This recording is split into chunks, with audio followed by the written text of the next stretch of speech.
Selamat sore teman-teman ikut cerita. Kembali lagi di YouTube kita ikut cerita. Di sini ada saya Arya dan Stira. Stira, panggilannya Iya. Mas Stira ya? Stira Dipta. Mas Stira Perdita. Cuman bebas lah, mau Stira, mau Dipta, macam-macam. Oke. Ya, di ikut cerita ini kita mau sedikit mungkin apa ya?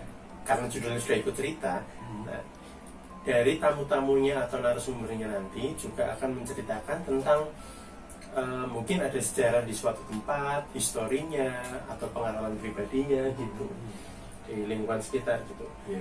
Mungkin kalau dari Mas Tira sendiri ada cerita apa hari ini? Iya, jadi ceritanya tuh kira-kira waktu gue umur 5 tahun lah. Sorry, gue kelas 5 SD. Jadi sekitar gue ketemu umur kelas 5 SD. 5 SD dari sekarang ya? Iya, mungkin sekitar Sekarang umurnya 40 berapa? 9 tahun, umur 9 atau 8 lah ya. Kayaknya segitulah. Kelas 5, iya. Kalau 9-10 lah segitu. Yang pasti sih itu tahunnya kayaknya sekitaran 99 sampai 97 kalau nggak salah. Jadi ketahuan ya umurnya ya. Hitung sendiri, dikurangin juga. Gue ingat karena itu belum reformasi. Karena kalau pas gue reformasi itu gue kelas 6 SD. Mungkin ya berarti 98 97 ya, between itulah. Ya, itulah. Gitu. Ya. Jadi cerita ini sebenarnya gue udah pengen banget cerita hal ini sebenarnya. Tapi dirasakan sendiri atau enggak sih, karena gue masih kecil. Cuman memang bokap dan semua ya bisa dibilang satu RT itulah merasakan gitu loh. Jadi dan itu masih bisa dikonfrontir lah cerita itu di ini satu wilayah merasakan kejadian satu RT itu mengalami kejadian itu. Wah, apa bokap tuh masih ada, nyokap masih ada, adik juga waktu itu. Jadi sebenarnya ini ceritanya itu related banget sama yang sekarang lagi pada inilah gampang viral lah. Misalnya kalau berkaitan sama mistis atau horor gitu kan gampang banget tuh cerita dari mulut ke mulut. Nah, tapi biasanya itu kan ada yang ceritanya dibuat-buat atau fiktif ya. Iya. Kalau yang viral-viral itu bukan fiktif, mungkin penyampaian lainnya itu agak berbeda. Jadi kalau ini sih gue ceritain ini karena memang kepupuk banget dari zaman gue kecil itu sampai sekarang sih cerita ini gitu. Jadi dan dulu kan waktu zaman gue kecil itu kan di kalau nggak salah salah satu TV swasta di Antv lah itu kan ada cerita misteri itu. Ada lah zaman dulu tuh ada cerita misteri yang kayak antar jenazah gitu segala macam. Dulu sih cerita anekdotnya orang-orang sana udah masukin aja ke cerita misteri itu, cerita ini gitu, karena memang epic sih kalau menurut gue. Jadi ceritanya tuh awalnya gini, bokap gua itu di rumah sana itu. Oh iya, kejadian ini di Jakarta Timur. Di lokasinya itu di deket. Ini boleh disebutin ya? Apa? Gue sebutin ininya aja ya, garis besarnya aja. Iya. Jadi ada di salah satu TPU besar di Jakarta Timur. Ya, itu. Dan di situ ada pasti teman-teman bisa nebak makam TPU paling besar di Jakarta Timur. Itu makam artis komedian paling top lah mungkin di middle 2000 tahun 2015-an lah. Dia terkenal banget. Gak tau deh meninggalnya tahun berapa, pokoknya di makamnya di situ gitu. Nah, dia pernah menghosti acara program musik pagi. Iya, tapi itu nggak ada kaitannya sama dia ya, maksudnya daerah situ lah. Nah, gua tinggal di daerah situ tuh dari lahir sampai umur 26 tahun. 26 tahun habis itu kita keluarga lumayan lama ya. Tapi sekarang udah di daerah di situ. Nah, kebetulan bokap gue tuh RT di situ tuh sekitar 9-10 tahunan lah. RT di situ. Oke. Jadi dan pada saat itu rumah gua itu memang luas ya, tanahnya itu luas dan terasnya juga luas dan sering dijadiin tempat kumpulnya remaja-remaja atau orang-orang situlah gitu loh. Jadi Okay. memang rumah gue tuh open house. Jadi dulu karena bokap gue itu Jadi pekarangannya luas ini kayak. luas dan terasnya luas gitu. Jadi banyak yang tidur di situ, pemuda-pemuda itu. Jadi orang Karang Taruna situ tuh tidur selalu, setiap hari tuh banyak yang tidur di situ. Jadi gue tuh rumah gue tuh terbiasa inilah apa namanya, terbuka lah buat orang. Nah suatu cerita, nah suatu malam ini bokap, dan di situ sering banyak kegiatan sih, kayak main kartu, main catur, main karambol, Kayak kegiatan masyarakat di sana. orang tenis meja gitu. Nah suatu malam bokap nggak tahu deh, entah main catur atau main karambol atau main kartu. Nah mereka tuh berempat nih, jadi bokap sama 3 orang tuh temannya, orang situ, warga situ semua. Nah sekitar 1:30 deh, bokap bilang tuh 1:30 atau jam 2 ada anak tanggung tuh ya usia SMP SMA lah, itu nih jalan berdua nih ke arah pemakaman. Jadi malam-malam jam 1:30 itu bokap lihat, nah siapa tuh malam-malam ke arah kuburan atau apa nih, orang lewat jalan nih berdua nih, anak remaja lah, jalan berdua, udah kan main. Nggak lama, mungkin sekitar 15-an menit, itu anak berdua tuh lari, tolong gitu. Saya bilang Teriak tolong. Mungkin karena dia juga tahu kali kalau di rumah bokap tuh di rumah gue itu ada orang gitu, ada ya. orang gitu. Tolong. Nah Pada saat itu jalan sepi, wilayah situ sepi. jam 2 dan memang Jadi kalau sekedar ngapain juga ya 2 orang main ke kuburan gitu, bocah gitu loh. ya nanti dia ada ceritanya sih kenapa dia kesana gitu. Bukan main sih sebenarnya, dia ada keperluan sih gitu. Jadi asal tahu aja, mungkin jarak rumah ke kuburan itu mungkin sekitar 200 meter. Jadi 200-300 meter lah. Begitu kita jalan dari rumah ke arah kuburan 200-300 meter itu udah langsung kuburan. Kuburannya besar gitu. Pada saat itu besar. Sampai sekarang lebih besar lagi karena itu udah berapa puluh tahun lalu kan. Besar.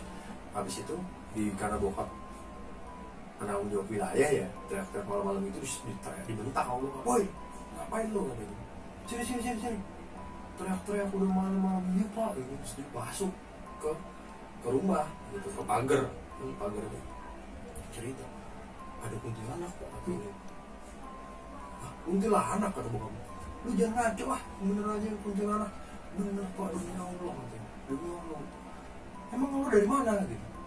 "Iya." Nah di sini nih ceritanya, ternyata dia itu nganterin hari-hari bekas persalinan keluarganya dia. Hari-hari bekas persalinan keluarganya dia. Kayaknya sih mungkin dia kalau ponakan sepupunya yang melahirkan. Dan itu dibawa ke makam? Bukan, dibawa ke rumah orang yang melahirkan itu. Oke. Karena kan di rumah itu ada keluarganya, masih di rumah itu tuh.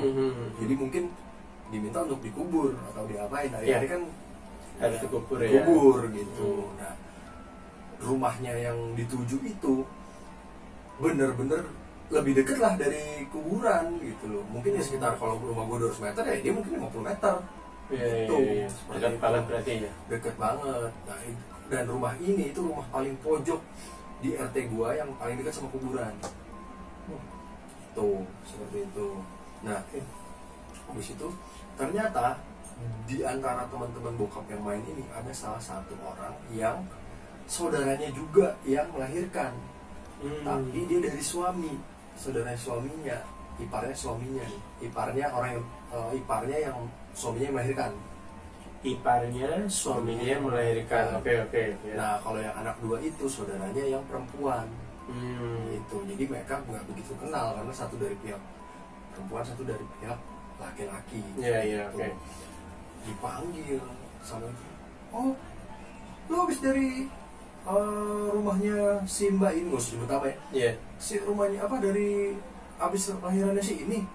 "Iya bang," kata gitu. "Yaudah, gini ceritanya gimana?" kata gitu. Disuruh ceritanya. Jadi dia ini anak berdua ini nganter hari-hari. Setelah dia udah nganterin, untungnya tuh hari-hari udah dianterin, udah diterima sama keluarganya yang melahirkan. Iya, kebetulan itu rumah keluarga laki-laki. Nah, udah diterima sama mertuanya yang melahirkan. Nah, setelah itu ini anak berdua buang air kecil di depan rumahnya itu, maksudnya bukan di depannya persis ya, cuma Iya, maksudnya agak pojokan di depan lah, gitu iya. kan. Depannya rumahnya yang melahirkan itu ada kebun yang ditutupin sama dibatasin sama tembok. Nah, di temboknya itu kebun juga gitu. Itu mungkin kencing udah kebelet banget kali Ya, ya. kebelet lah, namanya orang. Udah 2 hari kali ya Pak. Udah kencing kali ya. Namanya. Jadi sempat-sempatnya kencing jam 2 pagi di kebun gitu. Tapi itu hal yang biasa mungkin ya dilakuin. Iya, Kita dia sebagai cowok ke kebun kencing, Jadi nggak kuat itu. bawa air kecil itu ya ke arah tembok. Oh Ke iya. tembok tadi dia Tembok. bilang, gue bilang gitu. Nah, dia bilang pas lagi kencing, pas lagi kencing itu keluar lompat ya kucing hitam, lompat tuh, Kencing, ada kucing hitam lompat. lompat ke bawah Dari? dari tembok, Oh dari tembok. dari tembok tuh lompat ke Bayangin bawah, dia dari tembok lompat ke bawah. Oke. ke bawah. Dia pikir kucing gitu, tapi kalau dia lihat makin gede terus itu kucingnya tadi tuh berubah jadi cewek, rambutnya ke depan semua gitu tuh. Waduh. Ya gitu lah. Terus habis itu saya kabur Pak, kata gitu. Ya udah sekarang gini, lu mau kemana sekarang? Terus ditanya gitu kan, saya mau balik lagi ke bidan tempat bersalinnya si Mpok ini, dia bilang gitu. Terus katanya saudaranya yang satu lagi, jangan lu jangan kesana, nanti dia ngikutin lu. Kalau ngikutin lu nanti dia di sana ketemu malah kenapa yang di sana segala macam. Jadi sekarang lu pulang aja, pulang ke rumah, nggak usah balik situ. Udah, anak ini pulang ke arah dari dia datang. Oh dia datang Lagi pulang. Udah lah tuh. Nah akhirnya bokap itu ngomong, gimana nih? Udah gini nih mas, kita ini bangunin orang-orang yang lain gitu. Bangunin orang lain. Ya Maksudnya biar rame, biar keluar gitu, seperti itu. Karena kan itu kondisi jam juga masih pagi banget. jam 2:30. Nah akhirnya siang saudaranya ini karena rumahnya di sana juga, dia tinggalnya dia pulang. Nah udah pada masuk, nggak lama balik, ngetok-ngetok rumah bokap. Kenapa? Wah ini nangis. Jadi di sekitar rumahnya itu ada orang nangis ketawa, mas. Wah ini kayaknya harus, bokap gue pakai mas kan. Kayaknya ini mas kita harus ini nih katanya harus ronda nih, karena nangisnya kedengeran. Jadi di sekitar rumah itu suara nangisnya si Kunti itu kedengeran. Udah karena bokap RT manggilin deh orang-orang warga dipanggilin. Nah panggilin, zaman dulu belum ada handphone nih. Oh iya nggak ada broadcast. Iya, nggak ada handphone, nggak ada apa. Jadi akhirnya suaminya yang melahirkan itu disusulin ke bidan supaya pulang. Suaminya yang melahirkan disusulin ke bidan sama saudaranya juga lah. Gua nggak tahu siapa, bisa. Pokoknya suruh pulang. Suruh ya mungkin dibersihin apa ya dia segala macam. Pulang istrinya di rumah di bidan, di bidan. Nah pulang udah kan. Nah setelah itu terornya itu bukan teror ya, maksudnya itu nangis ketawa itu masih kedengeran, dan semua orang yang keluar itu semuanya denger, termasuk bokap. Padahal itu orang udah hampir satu RT keluar semua, mungkin sekitar 20-an atau 30 orang lah keluar itu, bakar api apa segala macam, maksudnya bikin tabunan gitu, bikin tabunan tuh bikin api segala, masih ketawa juga. Nah pas pulang dikasih tahu, suaminya yang melahirkan marah sama si makhluk itu kan, dan namanya anaknya digangguin kan, gitu kan. Nah karena kebetulan abang ini juga orangnya juga lumayan berani gitu loh, dia lari ke kebun itu, bawa golok, keluar lu yang berani ngalahin apa namanya, bangun anak gue kuat nih, kamu sama bokap ditahan. Lu jangan gitu, katanya ngelawan kayak gitu itu nggak bisa pakai fisik, katanya gitu. Lu pulang karena dia muslim, bokap nyuruh udah lu wudu, lu sholat atau lu haji lah, kata bokap gue. Itu caranya ngelawannya gitu. Nah terus di depan rumah gue itu abang ini juga beda orang ya, maksudnya dia agak bisa. Udah udah lu sini. Udah gak bisa tuh dia bisa inilah, maksudnya punya pegangan lah gitu. Jadi dia tahu sebenarnya nih apa ya. sih yang ngeliat gitu, dan dia bilang gini ke yang melahirkan, ke suaminya yang melahirkan itu, udah sini lu mau lihat gak yang gangguin anak lu katanya. Nah kebetulan ya gue nggak tahu lah, dibuka lah tuh mata batinnya, dibuka mata batinnya yang cerita yang melahirkan, tapi si abang ini ke gua yang melahirkan, suaminya yang melahirkan. Karena kan deket juga, orang gua kenal, Iya. deket banget gitu loh, karena gua hitungannya ya gua ya dia udah pemuda binaan bokap juga dari dulu di situ gitu. Nah udah dia dibuka mata batinnya, dia datang lah tuh ke kebun belakang rumah dia yang benar-benar nangis itu. Nah kalau yang pertama tadi turun itu kebun depan rumahnya. Jadi depan belakang itu kebun rumahnya itu. Nah pas dia dibuka lihat itu, dia cerita dia kalau di tangan dia, abang ngeliatnya ada dua ya di atas pohon itu, ada dua ya, yang satu warnanya merah, yang satu itu hitam, rambutnya panjang, dia bilang. Nah itu kan lu lihat kan, itu tuh yang gangguin lo kayak gitu, kata yang si abang yang depan rumah gua. Dia berdua kan. Terus sekarang kita ambil batu, lu bacain deh tuh katanya gitu. Bacanya apa gua nggak tahu, suruh baca. Suruh, terus dua makhluk itu dilempar sama batu itu. Jadi dua-duanya ini ngelempar dua makhluk, kan dia berdua nih pegang batu. Dilempar tuh makhluk itu dua-duanya, lempar, terbang ya kata itu, terbangnya gini kayak Dragon Ball gimana sih kalau pindah, jadi dia pindah ke pohon, pindah, jadi kayak ada slow motion di belakang ya. Terus habis itu pas ditimpuk itu dia terbangnya ke atas dua-duanya, hilang. Nah lucunya batunya yang ditimpuk sama abang depan rumah gue yang bisa itu, taruhlah abang A ya, abang A itu nggak balik, yang ditimpuk sama abang B yang suaminya yang kan balik kena dadanya. Itu kata dia 2 minggu sakit, dadanya balik, dilempar ke sana, balik ke atas pohon kan, dia diputus. Balik, yang dilempar abang A nggak balik, yang dilempar abang B balik kena dadanya. Mungkin gambarnya ditangkap gitu ya, iya nah udah kayak begitu. Nah nggak lama masih kedengeran tuh, bokap gue jadi denger kok apa namanya kan tadi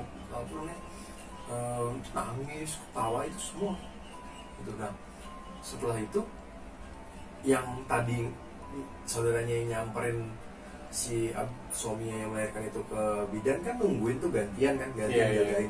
Gantian sih. Nah ini pulang, pulang ngasih tahu ke suaminya ini, ke abang B ini, bang balik bang ke bidan, kok ini kesakitan kata babinya. Balik dong suaminya, kenapa kesakitan gitu, balik ke bidan itu. Nah ini cerita si abang B lagi nih ke gua langsung, kita langsung, iya gimana bang ceritanya bang, apa namanya, dia di waktu gua buka pintu, si istri gua lagi sakitan gitu, kakinya sakitan. Nah pas gua buka pintu, gua lihat itu yang merah lagi jot-jotan di kakinya istrinya. Miske yang merah Iya, lagi jot-jotan di kakinya. Makanya iya, cuman kan istrinya nggak lihat kan, istrinya sakitan. Tapi karena dia matanya masih dibuka kan. Oh, dampak matanya masih dibuka, dia tuh masih ngeliat. Kakinya kesakitan. Ini gimana? Ini kok kakinya lagi digini, lagi. Aduh. Nah, yang lucu katanya si abang B ini, ketika dia buka pintu jebret, set, matanya kan langsung ke istrinya. Iya. Nah, si makhluk itu pas lagi gini-gini, set, nengok ini tatap-tatapan.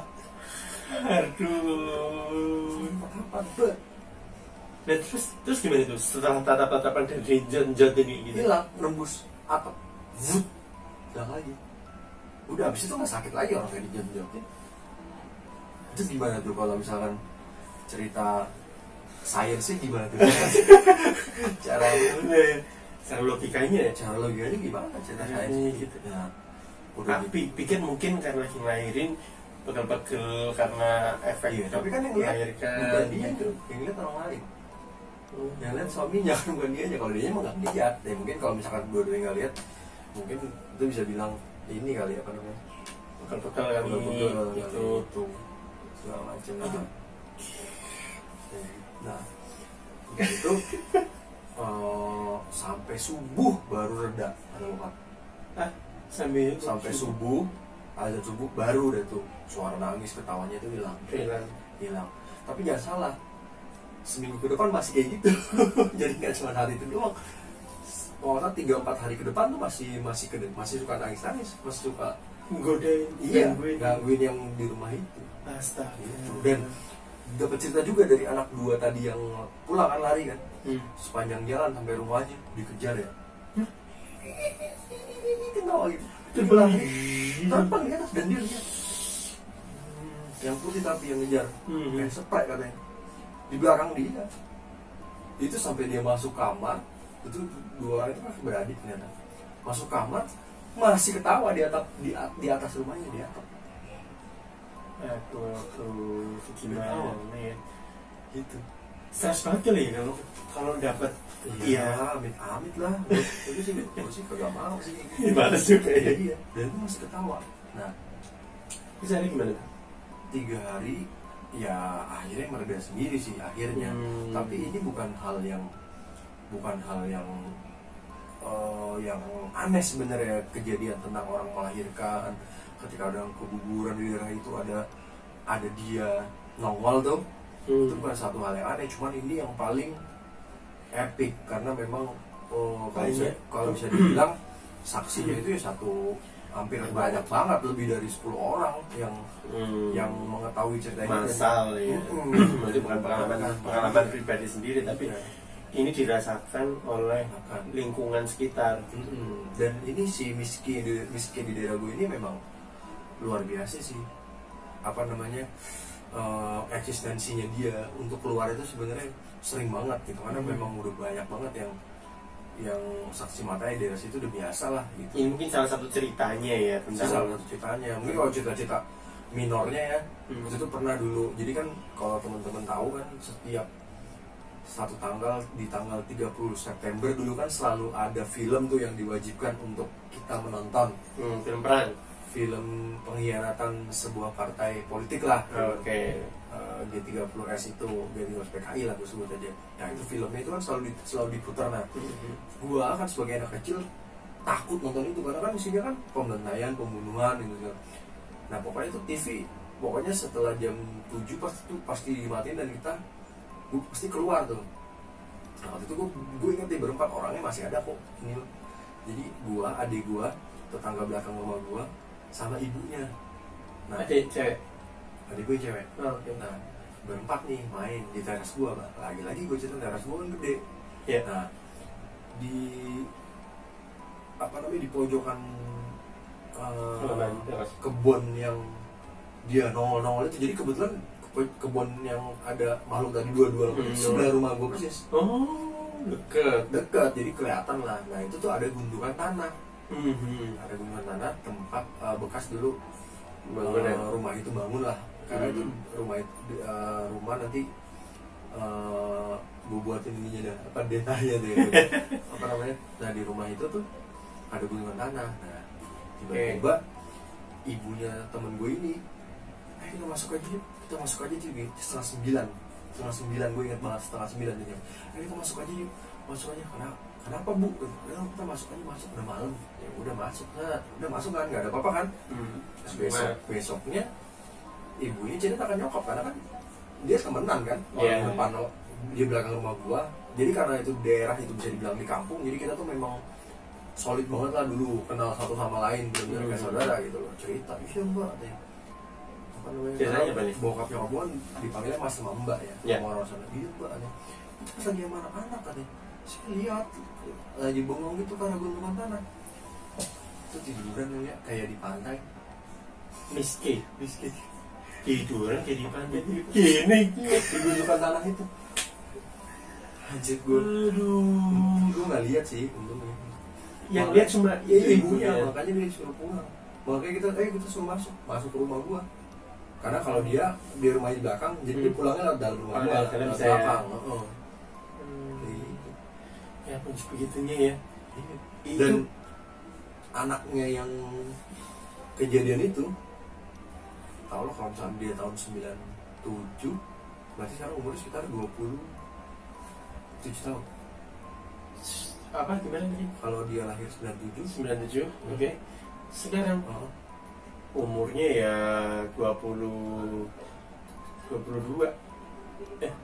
Iya. 97 kan? 22 tahun. Nah itu dia sekarang udah punya anak, udah lebaran 2 tahun lalu main ke rumah gua yang sekarang udah tinggal di Bekasi. Jadi yang suaminya yang kejadian itu, istrinya, anaknya yang kejadian itu udah punya anak, terus iparnya tadi sama istri itu main ke rumah gua. Jadi memang masih kenal dan masih dekat gitu. Nah anak ini pemberani banget ya. Jadi waktu gua kecil itu kan ya dia pemberani banget. Jadi dia malam-malam tuh jalan, karena kan rumah gua itu kan gang ke jalan raya itu sekitar jauh enggak 100 meter lah jalan, cuman jadi gue tuh masuk ke gang nah itu rumah gue, terus habis itu 200 meter ya dari gang jalan raya ke rumah gue itu 300 meter ke mana, ke kuburan. Jadi dulu gue tuh kalau masukin mobil itu nggak bisa lewat depan rumah karena kan gang kecil. Jadi harus muter lewat tengah kuburan. Anjir, se-effort itu. Iya, masukin mobil kayak gitu. Ya ampun, bayangin coba. Lewat tengah kuburan bener-bener yang space satu mobil, kanan kiri kuburan. Jadi dulu waktu kecil ekstrim apa rumah kalian yang kalau parkir mobil harus lewat kuburan? Dan konyolnya lagi ada satu titik itu yang patah. Jadi beloknya itu nggak bisa langsung set gitu loh. Harusnya maju dulu, mundur, gitu. Dan itu kenapa nggak bisa langsung patah? Karena ada kuburan. Iya, karena kuburan.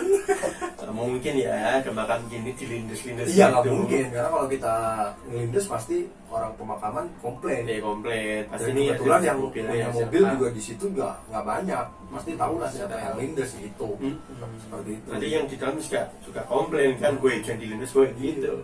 Itu dulu waktu gue kecil sama adik gue kalau masuk kuburan kita langsung jongkok di dalam mobil, takut. Tapi ya sudah sampai gede ya udah biasa. Bahkan ketika gue nyetir ya gue ngeluarin sendiri lewat situ. Tapi kalau gue pribadi nggak pernah berani sendiri, pasti minta temenin. Kalau bokap sih enggak, bokap pasti sendiri. Tapi kalau dia kadang suka iseng, dia minta temenin, nelfon gitu kan dari, Mas temenin yuk, aku dari depan gang. Jadi gue ke depan gang, naik, masuk mobil. Tapi kalau dia lagi nggak iseng, tiba-tiba sendiri buka pintu ya.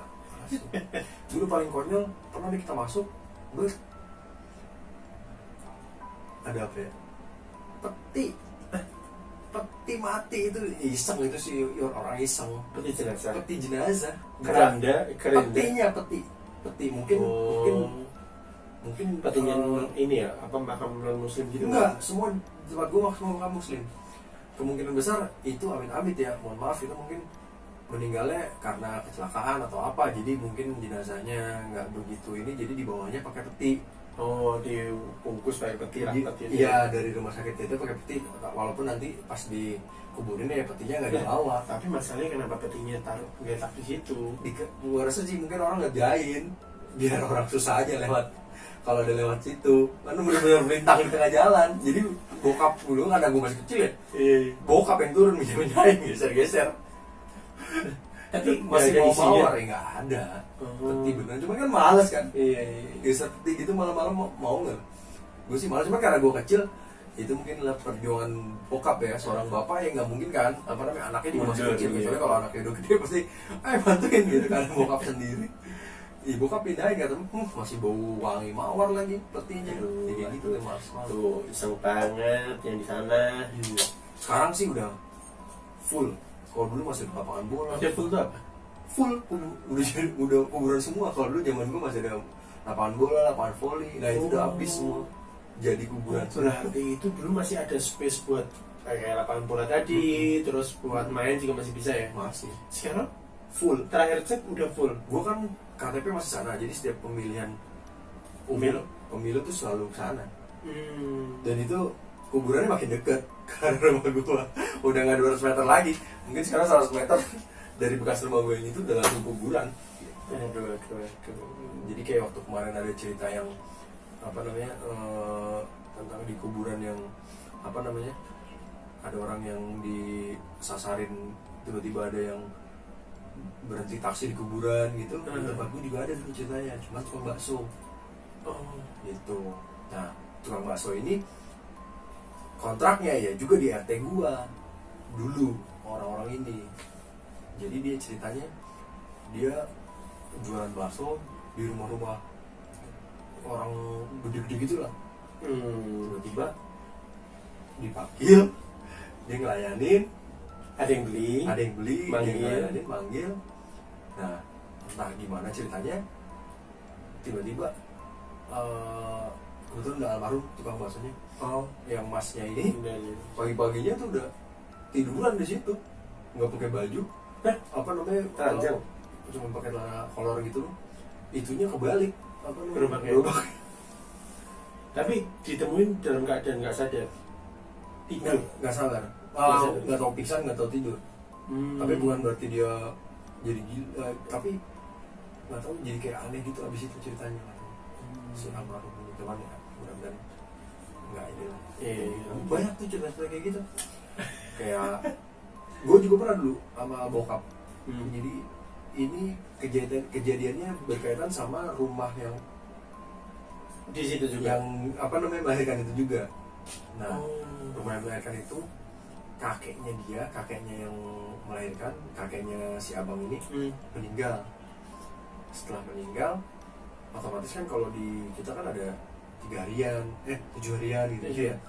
Kalau misalnya 3 harian deh, 3 harian setelah engkau ini meninggal, kan 3 harian pasti kan pengajian ya. Nah, setengah 6, jam 6 sore, setengah 7 sore itu lengkap. Kalau itu sih gua, bokap, nyokap, kebetulan masih almarhum yang gue juga masih ada di situ. Itu kita dengar ya, suara lewat atas rumah tuh. Gua nggak ngerti, mungkin terbang kali ya. Itu bunyi gini, persis kayak gitu, terbang. Gua sampai sama bokap tuh keluar nyari, apaan suara apa? Muter nggak ada. Dan arahnya tuh dari rumahnya itu. Nah, bokap tuh cerita, mungkin dia tahu kali mau ada pengajian, jadi Gangguin. ya, jadi mungkin dia kabur, Jauh gitu. Gila ya, apa ya, Dan itu masif itu loh. Itu di tengah kota loh, itu di Jakarta loh. Dan itu tahun 97-an. Jadi